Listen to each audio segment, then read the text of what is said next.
Hello students, let's start with class 10th NCERT Maths chapter 3, that is pair of linear equations in two variables, exercise 3.1. In the earlier video I have already explained the complete introduction of the full chapter. मैंने पूरे chapter का introduction already explain कर दिया है. Now let's start with some questions. अब कुछ question से clear करेंगे कॉन्सेप्ट्स को. As we can see, the name of the chapter is pair of linear equation in two variables. It means हमारे पास two variable होंगे, दो unknown quantities होंगी. तो हमारे पास pair of linear equations means equations भी कितनी होंगी? Pair means two होंगी, तो two equations बनानी है. पहले क्वेश्चन रीड करेंगे. Form the pair of linear equations in the following problems and their solution graphically.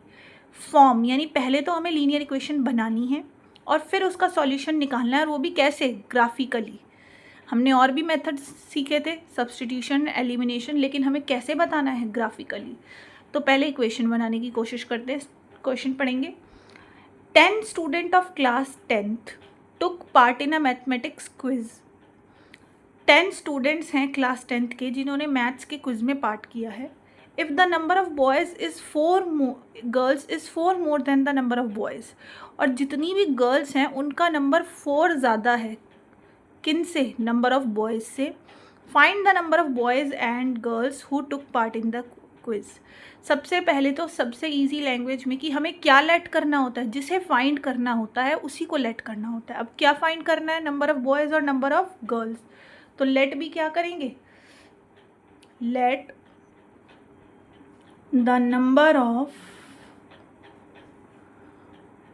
boys be x and the number of girls be y. Number of boys और number of girls find करना है, तो जो चीज़ find करनी है उसी को हमेशा क्या करते हैं? लेट. क्योंकि बॉयज़ और गर्ल्स का नंबर फाइंड करना है तो लेट भी नंबर ऑफ बॉयज़ को x मान लिया. कितने बॉयज़ हैं? x बॉयज़ हैं. और गर्ल्स कितनी हैं क्लास में? y. Now according to question, question क्या कह रहा है कि 10 स्टूडेंट हैं क्लास 10th के, यानी बॉयज़ और गर्ल्स दोनों मिलाकर हैं कितने? हमें नहीं पता कितने बॉयज़ हैं कितनी गर्ल्स हैं, पर टोटल मिलाकर कितने हैं? 10 स्टूडेंट. तो फर्स्ट इक्वेशन विल बी कि बॉयज़ और गर्ल्स मिलाकर कितने हैं? 10. सेकेंड इक्वेशन के लिए क्या इन्फॉर्मेशन है? If the number of girls is 4 more then the number of boys. Girls का नंबर बॉयज़ से 4 ज़्यादा है. ध्यान से देखेंगे, गर्ल्स का नंबर क्या माना था? y. वो कितना ज़्यादा है? वो बॉयज़ के नंबर, गर्ल्स का नंबर कितने नंबर के इक्वल है? गर्ल्स का number is equals to boys के नंबर से 4 मोर देन. मोर देन का मतलब ऐड करना. जब भी मोर देन वर्ड आता है मतलब ऐड करना है, लेस देन है तो सब्ट्रैक्ट. गर्ल्स का नंबर बॉयज़ के नंबर से कितना ज़्यादा था? तो हमने कहा गर्ल्स का नंबर किसके इक्वल होगा? बॉयज़ के नंबर में. पर कितना ज़्यादा ऐड करना पड़ेगा उसमें? बॉयज़ के नंबर में 4 ऐड करना पड़ेगा. क्योंकि क्या लाइन है? Number of girls is 4 more then the boys. Girls कितनी है? y यानी गर्ल्स का नंबर किसके इक्वल है? बॉयज़ के नंबर से 4 ज़्यादा. अब ये दो इक्वेशंस हमारे पास आ गई हैं, फर्स्ट और सेकंड. ग्राफ ड्रॉ करने के लिए हमेशा हमें पता है कि 2 पॉइंट्स चाहिए. तो पहले 2 पॉइंट्स लेंगे. कैसे लेंगे? एक बार हम, ये हमारी फर्स्ट इक्वेशन, ये सेकेंड. एक बार हम x को 0 रख देंगे, तो 0 + y = 10, यानी y कितना आ गया? 10. दूसरी बार हम y को 0 रख देंगे, तो x + 0 = 10, यानी x कितना आ गया? 10. तो हमारे पास इसके लिए क्या पॉइंट्स आ गए? x और y. x 0 पे y 10 एंड y 0 पे x 10. सिमिलरली अब यहाँ पर भी एक बार x को 0 रख देंगे. x को 0 पुट करेंगे तो y की वैल्यू कितनी आ जाएगी? 0 + 4. अब ज़रूरी नहीं है कि हर बार हम x को 0 y को 0 ही पुट करें. हम कुछ और भी वैल्यू रख सकते हैं. फॉर एग्जांपल अगर मैं यहाँ चाहूँ तो एक और वैल्यू रख सकती हूँ, पुट x = 1. आप y को 0 रखेंगे तो भी करेक्ट पॉइंट है. x = 1. अगर x 1 रखेंगे तो y कितना आ जाएगा? 1 + 4 यानी 5. तो इसके लिए पॉइंट्स क्या हो जाएंगे हमारे पास? x और y. x 0 पर y कितना आ रहा था? 4. और x 1 पर y कितना आ रहा है? 5. अब हमें इन दोनों पॉइंट्स के लिए दोनों लाइंस का क्या बनाना है? ग्राफ. तो ध्यान से देखेंगे ग्राफ कैसे बनेगा.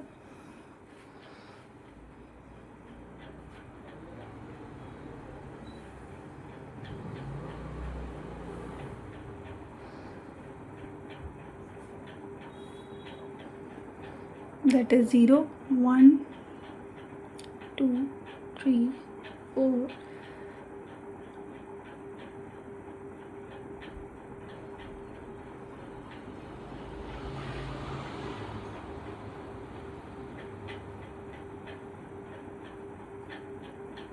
9 10। और क्योंकि हमारे पास नेगेटिव पॉइंट्स कोई आए नहीं हैं तो हमें नेगेटिव वैल्यू बहुत ज़्यादा बनाने की नीड नहीं है। और अगर हम नेगेटिव नहीं भी बनाएंगे that will also be fine, हमें नेगेटिव बनाने की कोई नीड नहीं है।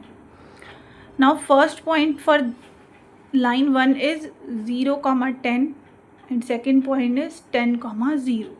तो ध्यान से देखेंगे 0,10 यानी x 0 और y 10. This is the first point.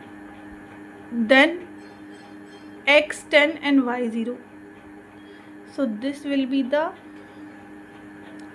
line joining these points.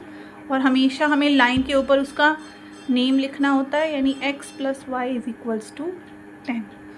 अब सेकेंड लाइन की बात करेंगे 0,4 एंड 1,5, यानी x 0 है तो y कितना है 4 और x जब 1 है तो y कितना है 5. This will be the equation. अब ये जो इक्वेशन हमने बना दिया है, ये जो ग्राफ हमने बना दिया है, इससे सॉल्यूशन पहले इस इक्वेशन का नाम लिखते हैं second. y is equals to x plus 4. क्या नेम है इसका? y is equals to x plus 4. अब जो हमने ये इक्वेशन बना दी है इसका नेम भी हमने लिख दिया, पर इसमें से सॉल्यूशन कैसे मिलेगा? तो ग्राफ देखकर सॉल्यूशन कैसे मिलता है ध्यान से देखेंगे. जिस पॉइंट पर हमारे पास ये दोनों लाइंस इंटरसेक्ट कर रही हैं, दोबारा से सुनेंगे, जिस भी पॉइंट पर हमारे पास ये दोनों लाइंस इंटरसेक्ट कर रही हैं वही हमारे पास क्या है? Solution of the above equation. दोबारा बोल रही हूँ मैं, जिस भी पॉइंट पर ये दोनों लाइंस हमारी इंटरसेक्ट कर रही हैं वही हमारा क्या है? इसका सॉल्यूशन.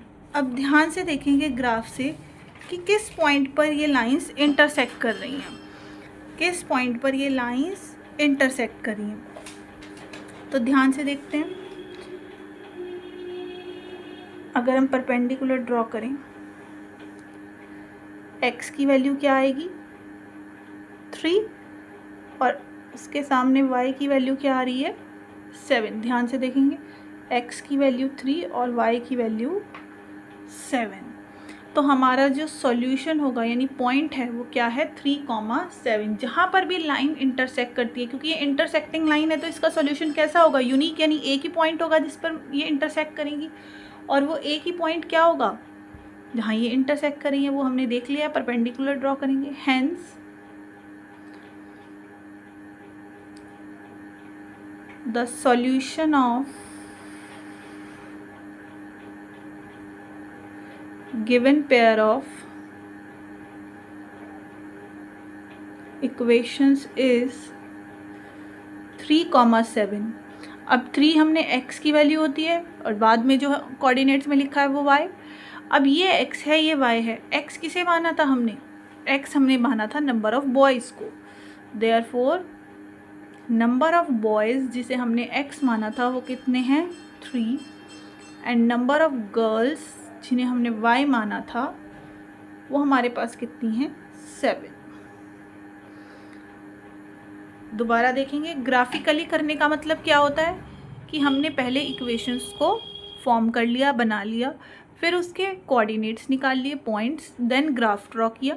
अब ग्राफ पे वो इंटरसेक्टिंग लाइंस है तो ऑब्वियसली एक ही पॉइंट मिलेगा. कोइंसिडेंट होती तो बहुत सारे पॉइंट मिलते और पैरेलल होती तो कोई सॉल्यूशन नहीं मिलता. एक और क्वेश्चन से समझेंगे.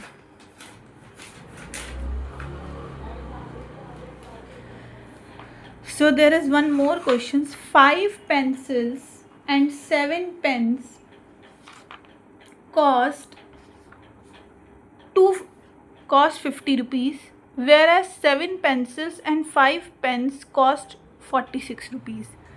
दोबारा रीड कर रही हूँ मैं एक बार. 5 पेंसिल्स और 7 पेन की कॉस्ट हमारे पास कितनी आ रही है? ये आ रही है हमारे पास 50 रुपीज़, वेयर एज जो हमारे पास कॉस्ट आ रही है 7 पेंसिल और 5 पेन की, वो कितनी आ रही है 46 रुपीज़। अब बात ये है कि किसे लेट करेंगे, तो जिसे फाइंड करना होता है उसी को लेट करते हैं। तो फाइंड जिसे करना है उसी को लेट करना है। तो हमने कहा क्या फाइंड करना था, cost of 1 pencil and 1 pen. तो हमें नहीं पता कि 1 पेंसिल और 1 पेन की क्या कॉस्ट है, तो let the cost of 1 pencil is ₹X and the cost of 1 pen is this and 1 pencil is ₹Y. Now according to question, ध्यान से देखेंगे, एक पेंसिल X रुपीज़ की आती है तो 5 पेंसिल कितने की आएंगी 5X की। सॉरी, एक पेंसिल Y रुपीज़ की आती है तो 5 पेंसिल कितने की आएंगी 5Y की। सिमिलरली 1 पेन X रुपीज़ का आता है तो 7 पेन कितने के आएंगे 7X के। और दोनों की मनी मिलाकर कितनी होनी चाहिए 50 रुपीज़। दूसरी इक्वेशन से समझते हैं, 7 पेंसिल्स और 5 पेन्स की कॉस्ट इतनी है। 1 पेंसिल की Y है तो 7 पेंसिल की 7Y, 1 पेन की X है तो 5 पेन की 5X, और दोनों को मिलाकर टोटल कॉस्ट कितनी आ रही है 46। अब हमारे पास 2 इक्वेशंस हैं। सिमिलरली हम इन इक्वेशंस का भी ग्राफ ड्रॉ कर लेंगे, और ग्राफ ड्रॉ कर पहले इनके पॉइंट्स निकालेंगे और पॉइंट्स निकालने के बाद इनका क्या करेंगे ग्राफ ड्रॉ। तो अब ये आप एज अ होमवर्क इस क्वेश्चन को सेम एज फर्स्ट पार्ट कर सकते हैं। Now move on to our next question, question number 2। Comparing the ratios A1 B1, A1 upon A2, B1 upon B2 and C1 upon C2, find out whether the lines represent following pairs of linear equation intersect at a point parallel or coincident। Ratios को compare करके ये बताना है कि line parallel है या coincident. सबसे पहले तो हमें ये देखना है क्या हमारे पास ये स्टैंडर्ड फॉर्म में है। स्टैंडर्ड फॉर्म क्या होती है A1x plus B1y plus C1 equals to 0।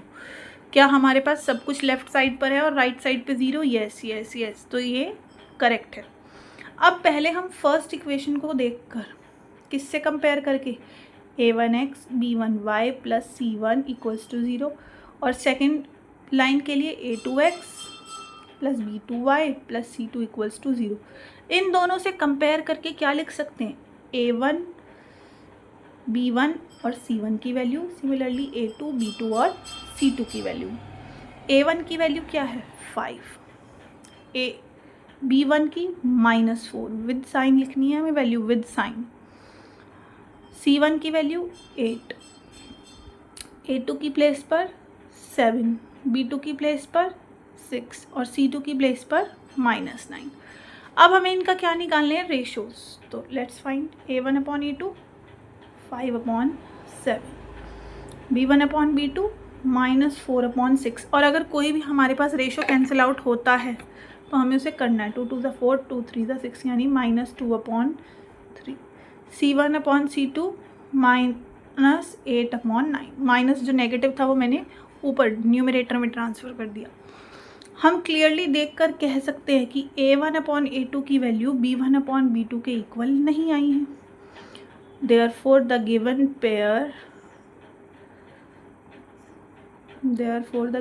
pair represents intersecting lines।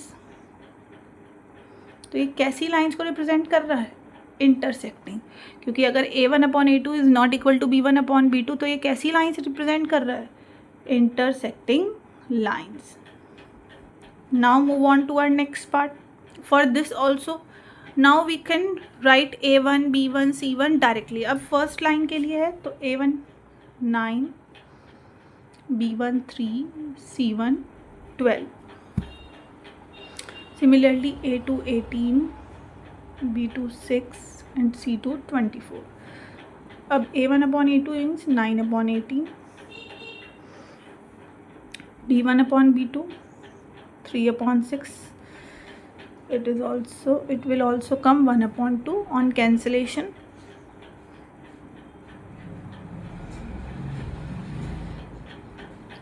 Now all these threes are equal. A1 upon A2 is equals to B1 upon B2 equals to C1 upon C2. So this pair, so as we can see, A1 upon A2 equals to B1 upon B2 equals to C1 upon C2. Therefore the given pair represents coincident line. कैसी lines होती हैं? Coincident. Similarly हमने A1 B1 C1 A2 B2 C2 इनके लिए लिख लिया और इनके रेशोज़ निकाल लिए. अब देखा है कि A1 upon A2 B1 upon B2 ये तो दोनों इक्वल आ रहे हैं, but C1 upon C2 different आ रहा है. तो जब A1 upon E2 equals to B1 upon B2 है but not equals to C1 upon C2 है, then the given pair of equations represents parallel lines. तब ये किसे रिप्रेजेंट करता है? पैरेलल लाइंस को. सो ये कंडीशन हमने पहले भी पढ़ी थी इंट्रोडक्शन में, एक बार और देखेंगे. इंट्रोडक्शन में ऑलरेडी हम रीड कर चुके हैं कि अगर हमारे पास ratio A1 upon A2 equals to B1 upon B2 आता है तो इंटरसेक्टिंग लाइन और सॉल्यूशन कैसा होता है? यूनिक. एक ही पॉइंट मिलता है हमें. A1 upon A2 B1 upon B2 C1 upon C2 equal होते हैं तो कोइंसिडेंट लाइन, यानी बहुत सारे पॉइंट्स मिलेंगे सॉल्यूशन. और A1 upon A2 is equal to B1 upon B2 but not equals to C1 upon C2, तो ये कैसी हैं? Parallel lines with no solution. कोई कॉमन पॉइंट नहीं मिलेगा.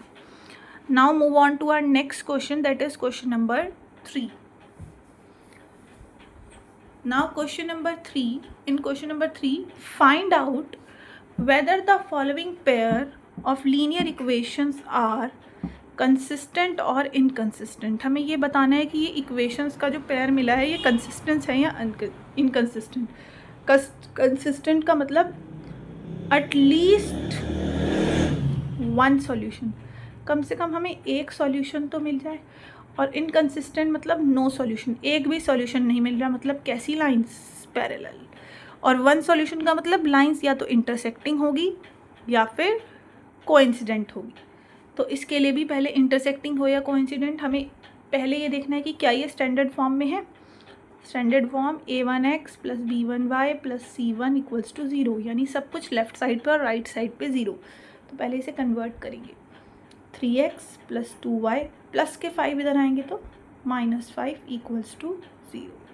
सिमिलरली इसे कन्वर्ट करेंगे तो 2x माइनस 3y प्लस के 7 इधर आएंगे तो -7.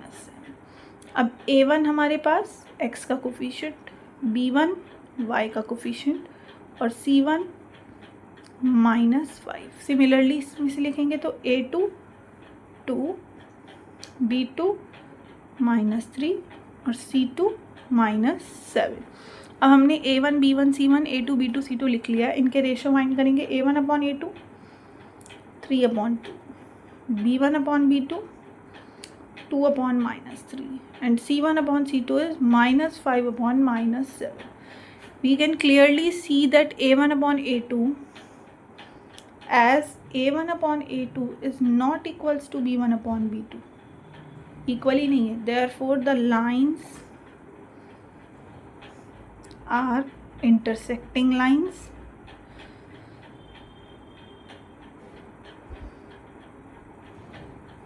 That is they have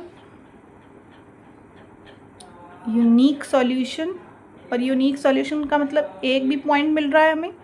therefore it is consistent. तो ये कैसा है हमारे पास? Consistent pair. अब सिमिलरली इसे भी हम लिख सकते हैं, कन्वर्ट करेंगे सेकेंड पार्ट के लिए भी सिमिलर. 2x माइनस 3 पहले स्टैंडर्ड फॉर्म में लिखेंगे, प्लस के 8 इधर आकर -8. A1 2, B1 -3 C1 -8.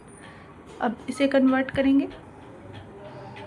4x minus 6y 9 इधर आ जाएंगे तो -9 हो जाएंगे. -9 equals to 0. A2 4, B2 -6 and C2 -9. Now A1 upon A2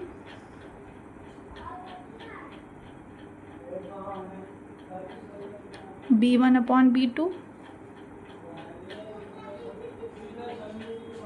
C1 upon C2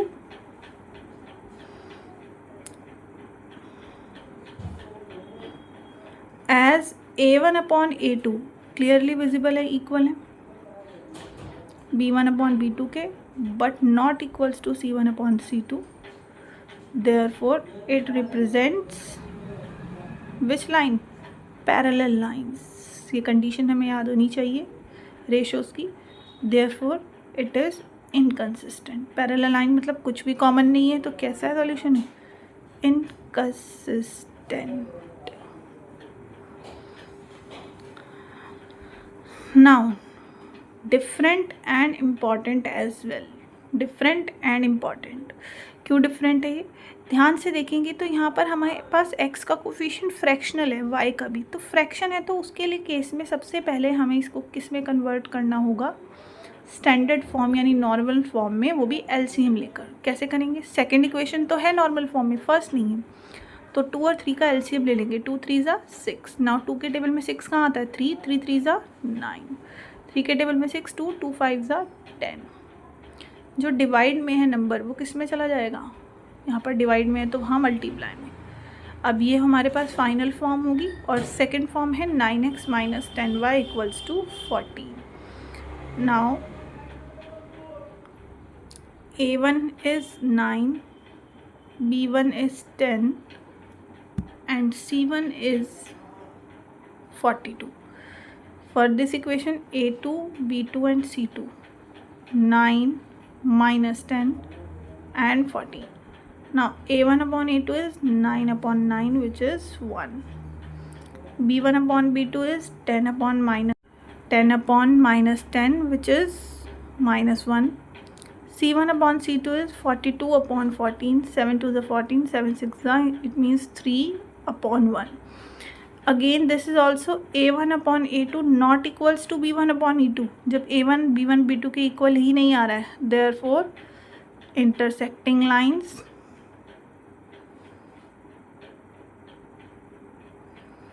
and it is consistent. intersecting है तो यूनिक सॉल्यूशन होगा, तो कैसी होंगी lines? Consistent. So it is consistent. Similarly हमने जैसे इसके फर्स्ट सेकंड थर्ड पार्ट किए हैं, ऐसे ही हम इसके फोर्थ और फिफ्थ पार्ट को भी कर सकते हैं सिमिलर. पहले स्टैंडर्ड फॉर्म में लिखेंगे इक्वेशन को, फिर रेशोज़ निकालेंगे. So these are your homework. Now move on to our next question. Which of the following pairs of linear equations are consistent/inconsistent? If consistent, obtain the solution graphically. अब हमारे पास इस part में भी क्या करना है हमें? बहुत सारे पार्ट हैं इसके भी, पर हम फर्स्ट पार्ट एक समझेंगे, बाकी सारे पार्ट सिमिलर करने हैं हमें एज होमवर्क. कि पहले ये बताना है कि कंसिस्टेंट है या इनकंसिस्टेंट, और अगर कंसिस्टेंट है तो इसका सॉल्यूशन ग्राफिकली निकालना है. हम ये दोनों काम ऑलरेडी प्रीवियस क्वेश्चन में कर चुके हैं, तो एक और बार रिवाइज करेंगे. सबसे पहले स्टैंडर्ड फॉर्म में लिखेंगे हम इक्वेशन को. लिख लिया हमने स्टैंडर्ड फॉर्म में. अब A1 is 1, B1 is 1, C1 is -5. x का कोफिशिएंट, y का कोफिशिएंट और constant term. Similarly A2 is 2, B2 is 2, C2 is -10. अब A1/A2 1/2, B1/B2 is 1/2, C1/C2 is -5/-10, which is 1/2. So as A1/A2 equals to B1/B2 equals to C1/C2, therefore it represent coincident lines.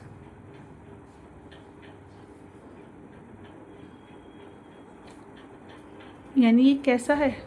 Consistent. और अब हमें इसका graph बनाना है. तो graph बनाने के लिए पहले हमें इक्वेशन से वैल्यू पुट करके x और y की निकालना पड़ेगा. तो अगर हम x को 0 पुट करेंगे तो ऑब्वियसली y कितना आ जाएगा? 5. अगर x 0 रखेंगे तो y कितना आ जाएगा? 5. और y 0 रखेंगे तो x कितना आ जाएगा? 5. तो इसके पॉइंट्स क्या हो जाएंगे? x, 0 पे 5 और y 0 तो x 5. सिमिलरली अब यहाँ से पॉइंट निकालेंगे, तो x को 0 रखेंगे तो क्या आ जाएगा? y. 2y 10, यानी y कितना आ जाएगा? 5. फिर y को 0 रखेंगे तो इसमें भी x कितना आ रहा है? 5. यानी इसके भी अगर 2 पॉइंट्स हम बनाएं तो x, y 0, 5 5 0, 5. अब अगर हम इसका ग्राफ ड्रॉ करेंगे तो पॉइंट्स तो हमें पता है पॉजिटिव ही हैं, तो हमें नेगेटिव वाली लाइन ज़्यादा बनाने की ज़रूरत नहीं है। तो y y dash x x dash, क्योंकि हमारी ऑलमोस्ट सारी वैल्यूज़ क्या हैं पॉजिटिव, तो हमें नेगेटिव ज़्यादा बनाने की ज़रूरत नहीं है। 2 3 4 5 6 7। अब फर्स्ट इज 0,5 एंड 5,0, x0 पे y5, ये हो गया 0,5, देन 5,0, x5 तो y0। फर्स्ट लाइन के लिए भी यही पॉइंट है हमारे पास, that is x plus Y equals to 5, और फिर सेकेंड लाइन भी हमारी इसी के ऊपर है जो कि क्या है 2x plus 2y equals to 10। और होना भी था, क्योंकि ये कैसी लाइंस हैं कोइंसिडेंट लाइन। अब कोइंसिडेंट लाइन है तो इनके बहुत सारे सॉल्यूशन हैं, इनफाइनाइटली मैनी। कोइंसिडेंट लाइन के केस में कितने सॉल्यूशन होते हैं बहुत सारे, इनफाइनाइटली मैनी। और इनफाइनाइटली मैनी सॉल्यूशंस में से हमें 2 तो सॉल्यूशन मिल गए हैं, क्या 0,5 5,0 एंड सो ऑन, कितने भी और सॉल्यूशन आ सकते हैं। Now move on to our next question, that is half the perimeter of a rectangular garden whose length is 4 meter more than its width, find the dimensions। हमें dimensions find करनी है, तो हमेशा पता है कि जिसे find करना होता है उसी को let कर।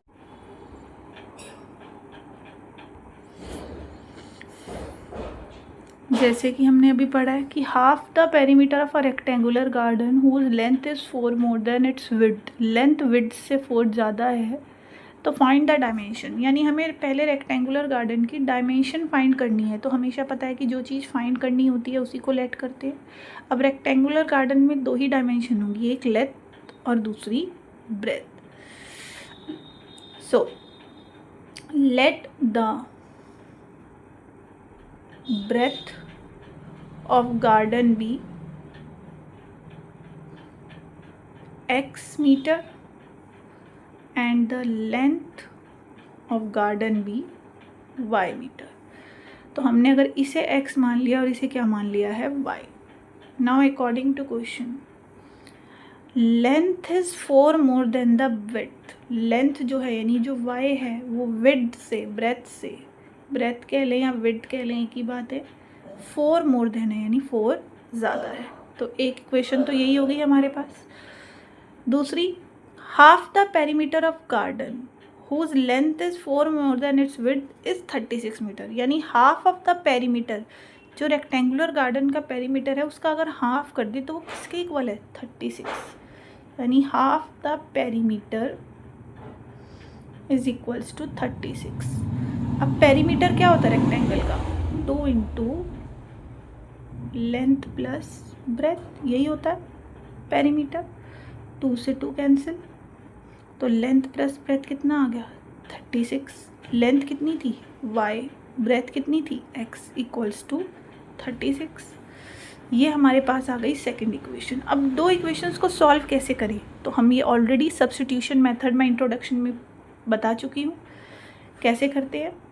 एक अल्फ़ाबेट की, जैसे कि यहाँ पर y की वैल्यू फर्स्ट से हम किस में पुट करें, सब्स्टिट्यूट कर दें सेकेंड में, putting the value of y from equation 1 in equation 2, 1 से 2 में पुट कर दें, तो y की प्लेस पर क्या लिख दें x प्लस 4, और ऑलरेडी x है equals to 36। x plus x, पहले नंबर को ट्रांसफ़र करेंगे तो प्लस के 4 उधर जाएंगे तो माइनस के 4, तो 2x इज इक्वल्स टू 32, तो x इज इक्वल्स टू 32/2, यानी कितना आ गया हमारे पास 16 मीटर। और अगर हम अब इस x की वैल्यू किसी भी एक इक्वेशन में रख दें, किसी भी एक इक्वेशन चाहे फर्स्ट हो या सेकंड, तो फ्रॉम फर्स्ट y की वैल्यू क्या है x प्लस 4, लेकिन हमें तो अब x की वैल्यू पता है कितनी 16, तो y की वैल्यू कितनी आ जाएगी 20 मीटर। अब ये x और y क्या थी, ये डायमेंशंस ही तो थी जो हमने लेट करी थी, तो hence length of the rectangle यानी जिसे हमने y माना था वो कितना आ गया 20 metre, and breadth of rectangle जिसे हमने x लेट किया था that is 16 metre. Now move on to our next question, that is question number 6. Give the linear equation 2x plus 3y minus 8 equals to 0. Given linear equation ये है हमारे पास, already एक pair में से equation, first line की equation already given है. Write the another equation in two variables such that the geometrical representation of the pair is so formed is intersecting parallel coincident. तो simple language में कहने का मतलब ये है कि हमारे पास two pairs of linear equation होती है जिसमें से हमें वन ऑलरेडी गिवन है और सेकंड पेयर हमें खुद लिखना है. अब ऐसे लिखना है एक बार फर्स्ट पार्ट में कि वो पेयर मिलाकर इसके साथ कैसी लाइंस बने, इंटरसेक्टिंग. एक बार ऐसा पेयर बनाना है कि पैरेलल हो और एक बार ऐसा पेयर बनाना है कि कोइंसिडेंट. कहने का मतलब है कि एक पेयर हमें ऑलरेडी गिवन है 2x plus 3y minus 8 equals to 0. अब मुझे सेकंड पेयर लेट करना है. अगर मैंने सेकंड पेयर ऐसे लेट किया, इंटरसेक्टिंग का मतलब मुझे ऐसा पेयर बनाना है कि मेरे पास जो a1 अपॉन a2 है वो not equals to b1 upon b2 आई. अब a1 मुझे पता है कितना है ऑलरेडी 2, b1 है 3 और c1 है -8. अब मुझे अगर a1 upon a2 not equal to b1 upon b2 चाहिए तो कुछ अलग लेना चाहिए. तो मैंने ले लिया 5x plus 11y minus 7 equals to 0. अब ऐसा मैंने लिया, इससे क्या होगा, a2 आ गया हमारे पास 5, b2 आ गया 11 और c2 आ गया -7. अब अगर मैं a1 अपॉन a2 करूँ तो वो हो जाएगा 2 upon 5, b1 upon b2 3 upon 11 और c1 अपॉन c2 हो जाएगा -8 अपॉन -7 विच इज़ 8 अपॉन 7. तो a1 upon a2 not equal to b1 upon c2 clearly देख सकते हैं. So there will be, so lines are intersecting lines and it represent consistent solution. कैसा solution है, consistent pair of linear equation. Similarly again हमारे पास 2x plus 3y minus 8 equals to 0. एक pair already है जहाँ से हमारे पास a1 b1 और c1 ऑलरेडी पता है. पैरेलल के लिए क्या होना चाहिए, हमें ये भी पता होना चाहिए कि a1 upon a2 equals to b1 upon b2 but not equals to c1 upon c2. तो पैरेलल होता है, यानी कि हम चाहते हैं कि a1 और a2 का रेशो आ जाए सेम. तो मैंने कहा कि a2 को 2 का टेबल चलाते हैं. 2 5 ज़ा 10, 3 5 ज़ा 15, पर 8 का टेबल हम 2 ज़ा पे, इनमें हमने 5 ज़ा चला दिया और इसमें 2 ज़ा चला दिया. ऐसा क्यों, देखो अगर a2 b2 c2 ये लेंगे तो इक्वेशन क्या हो जाएगी, 10x plus 15y minus 16 equals to 0. अब अगर मैं a1 अपॉन a2 लूँ तो 2 upon 10 which is 1 upon 5, b1 upon b2 3 upon 15 which is 1 upon 5 and c1 upon c2 minus 8 upon minus 16 which is 1 upon 2. तो we can see clearly a1 upon a2 equal है b1 upon b2 के but not equals to c1 upon c2. तो यानी कैसी lines को represent करेगा, parallel lines with no solution, that is inconsistent.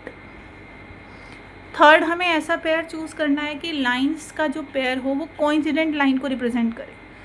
तो एक pair again 2x plus 3y minus 8 equals to 0,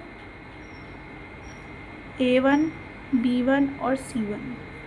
अब कोइंसिडेंट के लिए a1 upon a2 b1 upon b2 equals to c1 upon c2 होता है. सारे रेशो सेम होते हैं. तो अगर मैं सब में 2 का टेबल चला दूँ, 2 2 ज़ा 4, 3 2 ज़ा 6 एंड 8 2 ज़ा 16. तो इससे इक्वेशन क्या बनेगी, अगर a2 b2 और c2 ये लेंगे तो 4x. अब अगर a1 अपॉन a2 करें 2 upon 4 which is 1 upon half, 3 upon 6 which is half, this is also half. Therefore lines are coincident lines, consistent.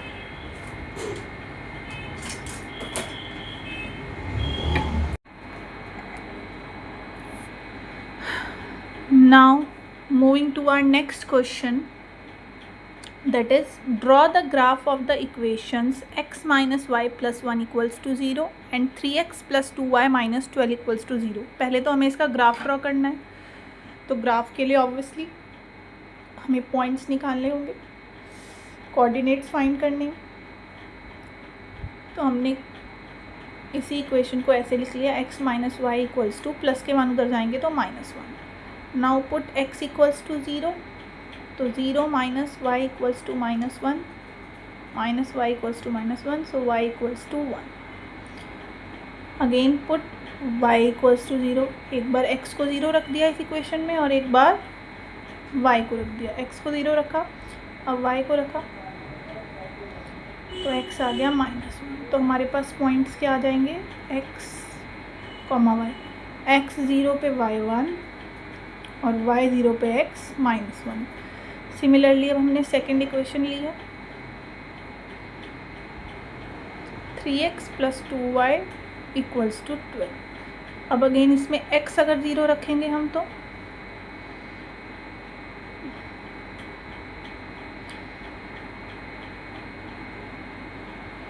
Multiply वाले 2 चले जाएंगे डिवाइड में, तो y आ गया 6. अब अगर y 0 रख दें हम इसमें, तो 3x plus 2 into 0 equals to 12, 3x equals to 12, x is equals to, x के जो मल्टीप्लिकेशन में है वो दूसरी साइड डिवीज़न में चला जाएगा, तो x आ जाएगा 4. यानी हमारे पास पॉइंट्स क्या आएंगे, in this case the points will be x 0 पर y की वैल्यू 6 आई है और y 0 रखने पर x की वैल्यू 4 आई है. नाउ ग्राफ ड्रॉ करना है. अगेन हमारे पास बस x की एक वैल्यू नेगेटिव आई है, रेस्ट ऑफ द वैल्यूज़ हमारे पास क्या है, ऑलमोस्ट पॉजिटिव, सारी वैल्यूज़ पॉजिटिव है. तो इसलिए हमें ज़्यादा नेगेटिव वैल्यूज़ को ड्रॉ करने की नीड नहीं है. 1 2 3 4 5 6 7 8.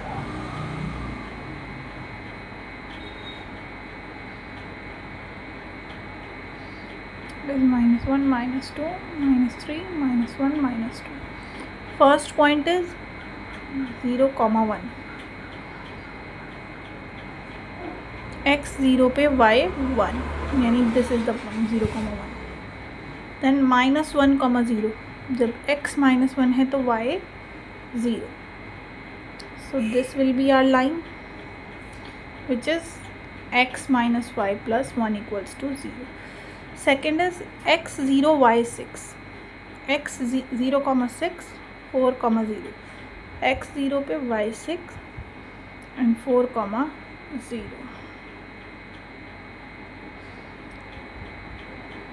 This is for the second line which is 3x plus 2y minus 12 equals to 0.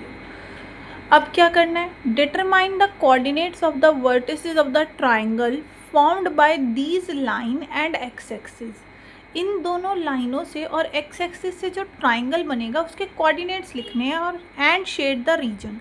अब इन दो लाइन से दो ट्राइंगल दिख रहे हैं, एक y के साथ और एक x, लेकिन हमें क्या लेना है, formed by these lines and X axis. इन दोनों लाइंस ने और एक्स एक्सिस ने जो मिलकर ट्राइंगल बनाया है हमें उसको शेड भी करना है और उसके वर्टिसेस यानी कॉर्नर्स के पॉइंट बताने हैं. तो एक पॉइंट ये है दैट इज़ -1, 0.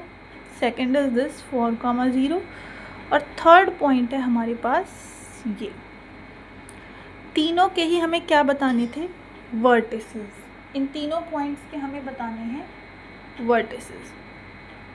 और ये क्या होंगे इसके वर्टिसेस, थर्ड पॉइंट के. Let us say this is A, B and C. A और सी तो हमें ऑलरेडी पता है. बी पॉइंट के लिए एक्स पे देखेंगे कितनी वैल्यू है 2 और वाई एक्सिस पर कितनी आ रही है 3.